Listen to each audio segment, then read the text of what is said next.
എന്താ അമ്മ എന്നുള്ള മനുഷ്യന് എത്ര ഇഷ്ടം? ഞാൻ പറഞ്ഞല്ലോ, ഒരു ക്വാളിറ്റി ഉണ്ടാവുമല്ലോ. ക്വാളിറ്റി ഉണ്ട്, നല്ല ക്വാളിറ്റി ഉള്ള ഒരു കുട്ടിയാണ്. എന്ന് വെച്ചാൽ ഇപ്പോൾ സത്യസന്ധത ഉണ്ടാവും ചില ആളുകൾക്ക്, എന്ത് ഉൾക്കൊള്ളാനുള്ളൊരു കഴിവുണ്ടാവും, ചിലപ്പോൾ ക്ഷമാശീലം ഉണ്ടാവും. അങ്ങനെ എന്താ അമ്മേനെ എത്ര ആ ഇഷ്ടം? മെയിനായിട്ടുള്ള ഒരു ക്ഷമാശീലം സമ്മതിക്കണം. എന്ന് വെച്ചാൽ എന്നെ സഹിക്കുക എന്ന് പറഞ്ഞാൽ ഭയങ്കര പാടാണ്. മേ ബി അതൊക്കെ കൊണ്ടായിരിക്കും ഞാൻ ഡിവോഴ്സ് ആയിട്ടുണ്ടാവുക. എന്നെ സഹിക്കുക എന്ന് പറഞ്ഞാൽ ഇച്ചിരി പാടാണ്. ഞാൻ ഇച്ചിരി ഒരു സൈക്കോ ടൈപ്പ് ഒരാളായിട്ടാണ് പുറമേ ഉള്ളവർ കാണുന്നതും. ഒരു ഏറെക്കുറെ അതിൻ്റെയൊക്കെ ഒരു വശങ്ങൾ നമ്മളതിലും ഉണ്ട് എന്നാണ് എൻ്റെ ഒരു ചിന്ത. ഒന്ന് ഈ എന്തുണ്ടെങ്കിലും മുഖത്ത് നോക്കി പറയുന്നൊരു സ്വഭാവം. അത് ആരെന്ത് പറയുന്നു അതിനെക്കൊണ്ട് എനിക്ക് ശത്രുക്കൾ ഉണ്ടാവുമോ എന്നൊന്നും ഞാൻ ചിന്തിക്കാറില്ല. ഇങ്ങനെ പറയുന്നൊരു സ്വഭാവം എനിക്കുണ്ട്. പിന്നെ എന്ത് കണ്ടു കഴിഞ്ഞാലും ഒപ്പം തന്നെ പ്രതികരിക്കും ഇങ്ങനെ. പക്ഷേ എന്നെ സഹിക്കാൻ ഇച്ചിരി പാടാണ്. ആ സഹനശക്തി വേണ്ടുവോളം കിട്ടിയിട്ടുള്ള ഒരു കുട്ടിയാണ് അമ്മയ. ഇത് ഈ പറഞ്ഞത് നമ്മൾ കൊണ്ടുപോയി കല്യാണം കഴിക്കുക പിടിക്കുക എന്നുള്ളതല്ല. ഞാൻ പറയുന്നത് ഒരു ഫ്രണ്ട്ഷിപ്പിൻ്റെ ബോണ്ടിങ്ങാണ് ഞാൻ പറയുന്നത്. നമുക്ക് പരസ്പരം മനസ്സിലാക്കുക. ഇപ്പം ബ്രോൻ ഉണ്ടാവില്ല, വിഷ്ണു ഉണ്ടാവില്ല, ഒരു സുഹൃത്ത്, ഒരു പെൺ സുഹൃത്ത് ഉണ്ടാവും ഇല്ലേ? നമ്മൾ എന്തും പറയാൻ പറ്റുന്ന ഒരു ഫ്രണ്ട്, എപ്പോഴും വിളിക്കാൻ പറ്റുന്ന, വേറെ ആരുടെക്ക് പറയാൻ പറ്റാത്ത കാര്യങ്ങൾ അതിപ്പം ഇച്ചിരി ആണെങ്കിൽ പോലും പറയാം സ്വാതന്ത്ര്യം എന്ന് വെച്ചിട്ട് അവർ തമ്മിൽ അങ്ങനെ മോശം റിലേഷൻഷിപ്പ് ഉണ്ടാവണമെന്നില്ല. സാൻമാർഗിക പരിപാടി നടത്തുന്നതല്ല അതിന്റെ അർത്ഥം. അത് പറയാൻ പറ്റുന്ന ഒരു ചങ്ക് ഉണ്ടാവില്ലേ? അങ്ങനെ ഒരു ചങ്കാണ് അവൾ. എനിക്ക് അവ വന്ന് എനിക്ക് മാറ്റങ്ങൾ ഉണ്ടായിരുന്നു. എന്ന് വെച്ചാൽ ഞാൻ ആ 3 വർഷത്തോളം, ഞാൻ പറഞ്ഞില്ല 2 വർഷത്തോളം ഞാനിങ്ങനെ ഒറ്റപ്പെട്ട് അതിൽ നിന്ന് വീണ്ടും കുറച്ച് ചിരിക്കാനും കളിക്കാനും ബാക്കിയുള്ളവരോടും മിങ്കിൾ ചെയ്യുമ്പോൾ കുറച്ചും കൂടി നമ്മൾ ആ ഒരു സ്വഭാവങ്ങളൊക്കെ മാറ്റിയെടുത്ത് പോകാനും സഹായിച്ചത് അവൾ തന്നെ. അല്ല, പക്ഷേ ജിഷൻ ഇപ്പം നമ്മൾ ആളുകളാൽ ശ്രദ്ധിക്കപ്പെടുന്ന ആളാണ്, നമ്മളൊരു സെലിബ്രിറ്റിയാണ്.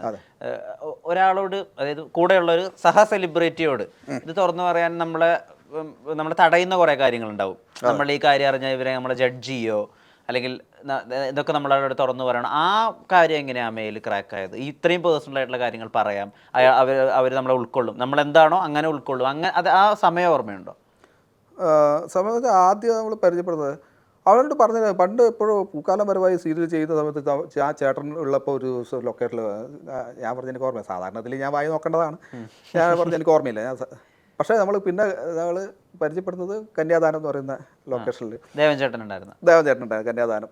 അതിൽ ദിവ്യദർശൻ എന്ന് വെച്ചാൽ കാളിദാസ കലാകേന്ദ്രയുടെ പിന്നെ സന്ധ്യ ചേച്ചി രാജേന്ദ്രൻ്റെ മോഹൻ ദിവ്യദർശനായിരുന്നു അന്നേരം ഡയറക്റ്റ് ചെയ്തോട്ടുണ്ട്. അപ്പം ദിവ്യദർശനും ഇവളും പ്രണയവർണ്ണങ്ങൾ എന്ന് പറയുന്ന കെ കെ രാജുവിൻ്റെ സീരിയലിൽ അവർ പെയറായിട്ട് ചെയ്തതാണ്. അപ്പോൾ അവർ ഭയങ്കര സുഹൃത്തുക്കളാണ്, ഭയങ്കര ചങ്ക് ഫ്രണ്ട്സാണ്, എടാ പോടാ വിളിയാണ്. അപ്പം ദിവ്യൻ ഇതിലൊരു പോലീസ് ക്യാരക്ടർ വന്നപ്പം എന്നെ പിടിച്ചിട്ട്, എൻ്റെ ക്യാരക്ടർ വിനയൻ എന്ന് പറയുന്ന ക്യാരക്ടറിനെ പിടിച്ചുകൊണ്ട് പോകുന്ന ക്വസ്റ്റ്യൻ ചെയ്യുന്ന ഒരു ഗസ്റ്റ് റോൾ പോലെ ഒരു പോലീസ് ഓഫീസറായിട്ട് ചെയ്യാൻ വേണ്ടിയാണ് അവൾ വന്നത്.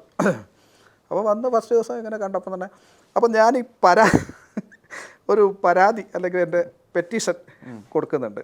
ആ പെറ്റീഷൻ കാണിച്ചിട്ട് അത് വായിച്ച് നോക്കുന്നുണ്ട് ഇവൾ. അപ്പോൾ ആദ്യമായിട്ടാണ് എന്നെ പരിചയപ്പെടുന്നത്. ഇതിന് ശേഷം ഇതൊക്കെ കഴിഞ്ഞ് കുറച്ച് ദിവസം കഴിഞ്ഞപ്പോൾ ഇവൾ പറഞ്ഞത്, മണിമുത്ത് എന്ന് പറയുന്ന ഞാൻ മനോരമ ചെയ്തിരുന്ന സീരിയലിൽ എൻ്റെ പേരായിട്ട് ഇവളെ വിളിച്ചിട്ടുണ്ടായിരുന്നു. അപ്പം ജിഷനാണ് കേട്ടോ എന്ന് പറഞ്ഞപ്പോൾ തന്നെ കുറേ പേര് പറഞ്ഞത് അലവലാതിയാണ്, എൻ്റെ ചീത്തപ്പേര് കാരണം ക്യാരക്ടർ ഒഴിവാക്കിയവളാണ് ഇവൾ. ഏത് എൻ്റെ പേരായിട്ടുള്ള ക്യാരക്ടർ മണിമുത്തിൽ ഒഴിവാക്കിയവളാണ്.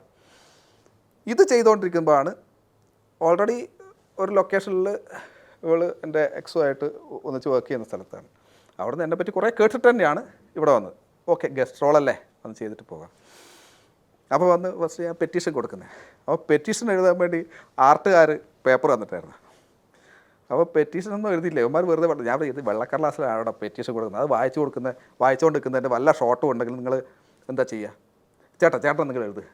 ഞാൻ എഴുതി വെച്ച്, പൊന്നു മാഡം എന്നെ നിങ്ങൾ അറസ്റ്റ് ചെയ്യണം, നിങ്ങളാണ് അറസ്റ്റ് ചെയ്യുന്നെങ്കിൽ ഞാൻ മനസ്സാ ഇത് ഭരിക്കും എന്ന് പറഞ്ഞു.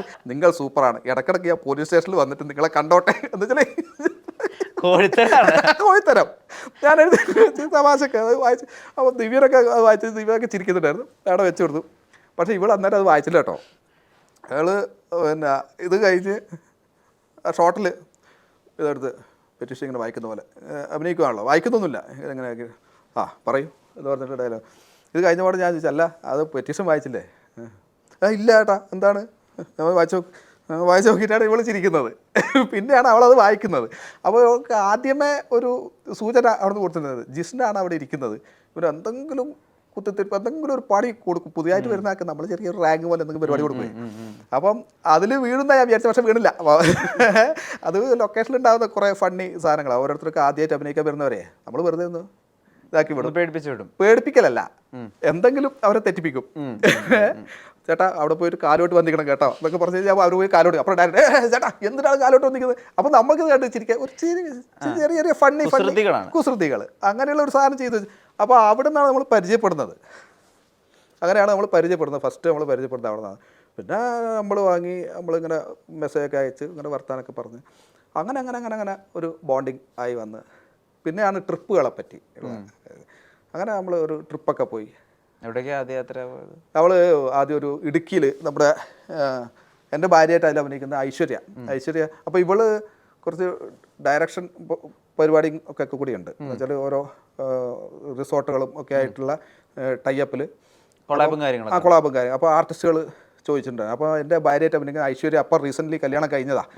അപ്പോൾ ഐശ്വര്യയും ഭർത്താവിനും കൂടി അവിടെ ഒരു ഇത് കൊടുത്തിട്ട് അത് ഷൂട്ട് ചെയ്യാൻ വേണ്ടി പോയിട്ടുണ്ടായിരുന്നു. അങ്ങനെ നമ്മൾ 4 പേരും കൂടി അവിടെ ഇടുക്കിയിൽ ഒരു റിസോർട്ടിൽ അതിന് വേണ്ടി പോയിട്ടുണ്ടായിരുന്നു. അപ്പോൾ കുറച്ചും കൂടി ബോണ്ടിങ് ആയി. അത് കഴിഞ്ഞിട്ട് എൻ്റെ ചേട്ടന് സുഖമില്ലായിരുന്നു. ചേട്ടൻ്റെ ഒരു വിഷമഘട്ടങ്ങൾ, അദ്ദേഹത്തിന് വയ്യാതായിരുന്നു, ഇപ്പം മരിച്ചു. അപ്പോൾ ആ ഒരു സമയത്തൊക്കെ ഞാൻ ഭയങ്കരമായിട്ട് പ്രഷറിലുണ്ടായിരുന്ന ഒരു അവസ്ഥയായിരുന്നു. അവൻ ബാംഗ്ലൂരായിരുന്നു, അവിടെ ആരും നോക്കാനില്ലായിരുന്നു. എനിക്കാണെങ്കിൽ ഇവിടുന്ന് പോകാൻ പറ്റുന്ന അവസ്ഥയായിരുന്നില്ല. അങ്ങനെയൊക്കെയുള്ള സിറ്റുവേഷനിലൊക്കെ അവൾ കുറേ കൂടെ വന്നിട്ടുണ്ട്, കുറേ ആശ്വസിപ്പിച്ചിട്ടുണ്ട്. എനിക്ക് ഭയങ്കരമായിട്ട് നമ്മൾ ടെൻഷൻ അടിച്ച് പ്രഷർ ചെയ്യേണ്ടത് എനിക്കത് ലൈറ്റാക്കി തന്നിട്ടുണ്ടായിരുന്നു അവൾ. അപ്പോൾ അങ്ങനെയുള്ള കുറേ സിറ്റുവേഷൻസുകളിൽ നമുക്ക് മനസ്സിലാക്കിയെടുക്കുന്നതാണ്. ഓരോരോ സിറ്റുവേഷൻ വരുമ്പോഴാണല്ലോ നമുക്ക് മനസ്സിലാവുക ഈ ഘട്ടങ്ങളിൽ നമ്മളെ കൂടെ നിൽക്കുന്ന ആരൊക്കെ ഉണ്ടാവുന്നില്ല. ചിലപ്പം നമ്മൾ സന്തോഷത്തിനും കള്ളു കുടിക്കാനും വലിക്കാനും പിടിക്കാനൊക്കെ കുറേ പേര് നിന്ന് വരും. പക്ഷേ നമുക്കൊരു വിഷമഘട്ടം വരുമ്പം ഒരാളെടുക്ക് വിളിച്ചിടാ അളിയ ഒരു 1000 രൂപ അയക്കാണ്ടോ, ഇല്ല അളിയ എൻ്റെ ഇപ്പോൾ അത് അവിടെ കൊടുത്തു തീർത്തേ ഉള്ളൂ എന്ന് പറയുന്ന കൂട്ടുകാരാണ് നമുക്ക് പലർക്കും കണ്ടിട്ടുള്ളത്. പക്ഷേ അങ്ങനെയല്ല, പൈസൻ്റെ അല്ലല്ല ഞാൻ പറഞ്ഞത്, മൊത്തത്തിൽ നമ്മൾ കൂടെ നിൽക്കുക എന്ന് പറഞ്ഞൊരു സംഭവം ഉണ്ടല്ലോ, മോറൽ സപ്പോർട്ട് എന്ന് പറഞ്ഞൊരു കാര്യം, അത് ഭയങ്കരമായിട്ട് എനിക്ക് ഫീൽ ചെയ്യുന്നു. പിന്നെ ഈ ഒന്ന് ഭയങ്കര ദൈവവിശ്വാസം ഞാൻ പറഞ്ഞില്ലേ, കൃഷ്ണഭക്തയാണ്. അപ്പം അത് തന്നെ ഞാൻ വല്ലപ്പോഴും ഒക്കെ അമ്പലത്തിൽ പോകുന്ന നിരീശ്വരവാദിയല്ല, ദൈവവിശ്വാസിയാണ്. പക്ഷേ എന്ന് വെച്ച് എപ്പോഴും അമ്പലത്തിൽ കയറി നിരങ്ങുന്ന ഒരാളല്ല ഞാൻ. പക്ഷേ അമ്പലത്തിൽ പോകാൻ ഇഷ്ടമാണ്, ആ ഒരു പോസിറ്റീവ് എനർജി ഇഷ്ടമാണ്. അത് അമ്പലത്തിലായാലും പള്ളിയിൽ ഞാൻ പോകാറുണ്ട്. പള്ളിയിലായാലും ആ ഒരു ആംബിയൻസ്. അതിഭീകര വിശ്വാസിയുമല്ല, വിശ്വാസമാണ്, ദൈവവിശ്വാസിയാണ്. വീട്ടിൽ വിളക്ക് വെച്ച് പ്രാർത്ഥിക്കുന്നവനാണ്. ഓക്കെ, അതൊക്കെ പ്രാർത്ഥിക്കുകയൊക്കെ ചെയ്യും. പക്ഷേ അതൊക്കെ കുറച്ചും കൂടി എന്ന് വെച്ചാൽ നമ്മളിലല്ല എല്ലാം ഉള്ളത്. നമ്മൾ കുറച്ചും കൂടി ദൈവവിശ്വാസം സ്പിരിച്വലായി കഴിഞ്ഞാൽ കുറേ നെഗറ്റീവ് എനർജി നമ്മളെ വിട്ടു പോകും. അതുവരെ ഞാൻ ഫുൾ നെഗറ്റീവായിരുന്നു.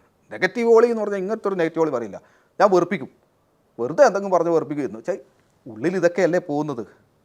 ഈ പറയുന്ന ലഹരി വസ്തുക്കളും കാര്യങ്ങളൊക്കെ പോകുമ്പോൾ നമ്മൾ ഓട്ടോമാറ്റിക്കായിട്ട് നെഗറ്റീവ്. നമ്മൾ അമ്പലമില്ല, പള്ളിയില്ല, പോസിറ്റീവായിട്ടുള്ളൊരു കാര്യങ്ങളില്ല. അപ്പം ഓട്ടോമാറ്റിക്കായിട്ട് ഞാൻ നെഗറ്റീവിൻ്റെ അങ്ങേറ്റത്തോട് നശിച്ചു കൊണ്ടിരിക്കുമായിരുന്നു.